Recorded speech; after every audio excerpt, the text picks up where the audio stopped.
The EU has agreed that people will be able to travel across European borders from the 1st of July using a health passport, which will determine proof of a person's health status. But what actually is it, and how can travelers get their hands on one? When will travelers need it by? And is it obligatory?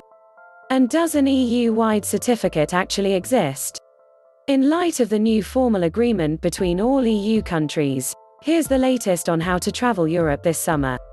On May 25, the European Council's Permanent Representatives Committee gave formal approval for the use of EU digital COVID certificates, the new and final name for what have been called in turn, vaccination passports, health passports and digital green certificates.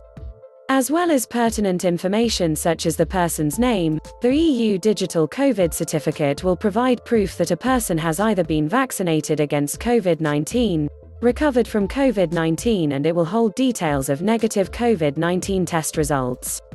This information will be in the form of a QR code, which is standardized across the EU. The EU has said that it will be safe and secure, saying that there will be no centralized database with everyone's information, as reported by The Local. The certificates will be in use when traveling across all the EU countries, as well as Iceland, Liechtenstein, Norway and Switzerland. The quick answer is no.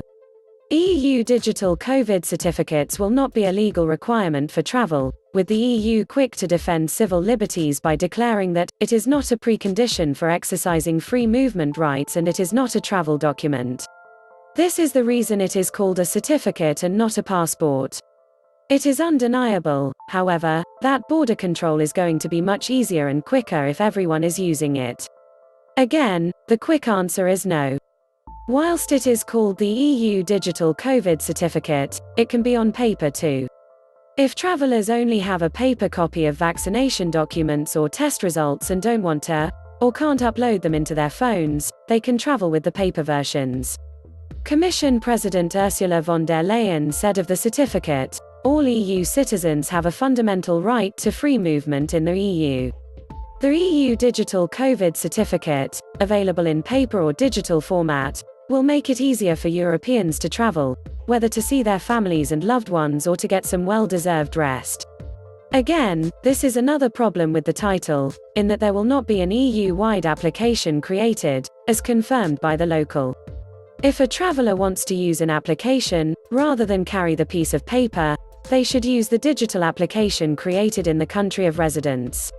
So, if they are traveling in France, for instance, they could download the Taos anti-COVID application and upload COVID-19 test results or vaccination certificates onto it to travel. In theory, anyone with a QR code could upload it into the French app when traveling in France.